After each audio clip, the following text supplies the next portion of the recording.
We are Midnight Stories. Listen to our stories for your daily sleep ritual. And now, have fun. I wasn't sure why anybody would pay for a security guard for the abandoned amusement park in town, but the job paid well, so I accepted. I assumed that it was just to keep people from sleeping there or using the place at night. Boy, was I wrong. Sunshine's Playground was a popular amusement park when I was a child. I'd gone a few times, but that was all before 7 people died when a roller coaster ran off the tracks. It was like a walk through my memories on the first night that I worked there. Nothing crazy happened. I never met the employer in person, but my paycheck started showing up, so I continued going to work. Occasionally, I would have to chase off some teenagers trying to make a spooky video, drug users, or homeless people just looking for a place to sleep for the night, but it didn't seem like anything other than that. To make my job more exciting, I started imagining that they hired me because they were planning to rebuild the amusement park. This gave my work a small sense of purpose. I imagined all the rides being cleaned up and rebuilt. It was fun to imagine where new rides could go, and what it would look like with crowds of people. It would have been nice for the local children to have somewhere new to hang out. That faded though, as I only watched the place crumble a little more each night. I started thinking that it would just be better off to tear the place down and build a new apartment complex or something, just so the space wouldn't go to waste. One random night, I was about to quit the job purely out of boredom, but then I noticed something. A trail of blood. It was fresh blood. So I followed it, expecting to find someone at the other end. A fight between drug users was probably the case, but I had a growing concern, as it appeared that the one bleeding had been dragged along the ground. The trail led me to the old pirate ride, which had odd sounds coming from inside. I decided to call the cops before entering the old ride. The sounds were caused by the ride operating. I'd assumed all the power had been disabled since it was probably a hazard. The rusted boats pulled along a chain through the scummy water. Hello? Is someone hurt in there? My shouts echoed through the ride. Nobody responded. Hey! Come on out! You're not supposed to be in there! I took out my flashlight and stepped onto one of the boats that looked the most intact. Then slowly, I went deeper into the ride. My stomach twisted into knots as I looked around. I would have to go through the whole ride to get out, unless I wanted to walk through that water. God knows what was in there. Even though everything was decaying, the mechanics still seemed to operate alright. The pirates still danced, the crocodiles still snapped their jaws, and the kraken still reached out with all 8 tentacles, just before being harpooned by the captain. Nothing seemed nefarious inside of the ride, and there was no sight of anyone. When the ride came to an end, the police were inside searching the place. They'd found the culprit of the trail of blood, a raccoon that had been dragged and mostly eaten in the corner, some coyote's dinner. I was a little embarrassed by it, as the police made a few jokes at my expense, but one of the officers told me that he wouldn't put up with working in an abandoned park like this, and that I should find something else to do. I called the person who'd hired me and told him that I was going to quit, but then he offered to double my pay because it was difficult to find a replacement. I agreed because who wouldn't take easy money like that?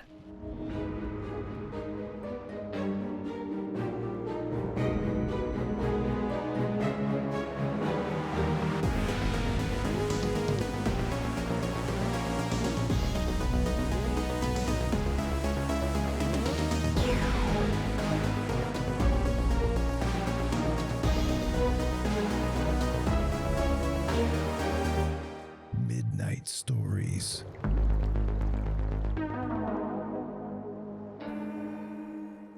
Things went back to normal for a little while, but then I felt that same twisting feeling in my gut when I noticed a man in a red robe sulking through the park. When I shouted at him, he vanished behind a building. There were no traces of the man, and there weren't a lot of places he could have been hiding. I did a quick check around the area, found nothing, and I started wondering if my mind was just playing tricks on me. The atmosphere around the park at night was enough to make my imagination go wild, but then I heard it, a continuous chant, almost like a song or a hymn, but it was muffled and faint. I couldn't find the source of it until I found myself standing in front of that same pirate ride. I hadn't entered it since the raccoon incident. It was no doubt that it was coming from inside that ride, even though it was still hard to hear. I entered the attraction and pushed the start button on the control panel. This time, it didn't turn on.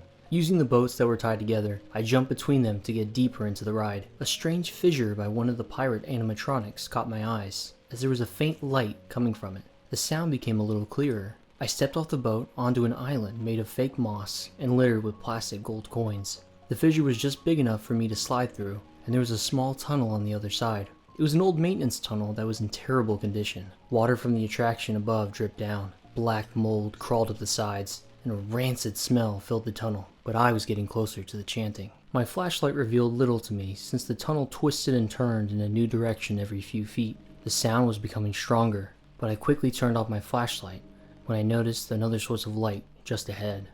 I could tell it was candlelight as the shadows flickered and danced on the wall. I silently approached the end of the hall and pressed my back against the wall. The chanting was in another language, and not one that I'd recognized. My heart beat so hard, I thought it was trying to exit my body through my throat. When I finally mustered enough courage, I peeked around the corner. A group of people in red, hooded robes stood together, hand in hand, as they chanted their strange song. Several white candles covered the ground, and they all faced a door. The door was out of place, as it appeared that it belonged in an ancient castle or temple. Red lettering was inscribed on the doorframe. I was terrified, but I couldn't help but stay. I took out my phone and started recording. Suddenly, the door slowly began to open, and another light source came from behind the door. More fire, but stronger than a candle, and a blast of hot air rushed through the tunnel. I glanced away for a moment once I noticed the movement. There was an older man tied up near the door, and his eyes were full of fear as he watched the door open wider. I was about to shout and get their attention. I couldn't just leave that man tied up, but then something stepped through the doorway. With hooved feet, a beast on his hind legs stepped out. Several horns protruded from his head, and it had the face of a bull. The glowing red eyes of the monster stared directly at me. This caught the attention of the robed figures, and they too turned their gaze to me. A few started walking toward me, which forced me to break into a dead sprint. I ran back through the tunnel, and when I glanced over my shoulder, the beast from the door was trailing behind me. I took a quick glance down on my phone to find that I had no service. Taking my eyes off the path ahead of me caused me to stumble and fall. When I tripped, I dropped my phone into the water, and I left it behind because I could hear the hooved feet stomping behind me, quickly gaining ground on me. I squeezed through the fissure in the wall and began jumping from boat to boat. The ride suddenly turned on, causing the boats to take me backwards. The ride suddenly turned on, and I found myself moving back towards the beast as it wailed and squeezed through the wall. I jumped out of the boat, and I waded through the water until I reached the dock where they load passengers. A robed man waited for me and lunged at me. He was shouting for the others to come help him. I was a lot bigger than he was, and he didn't seem to have any fighting skills. We wrestled to the ground, but I managed to get a good punch in, and I broke his grasp. I dashed from the pirate ride as the demonic bull reached the platform. The hoof feet clopped behind me as I ran. It was catching up quickly, so I turned to the nearest building, which was the funhouse.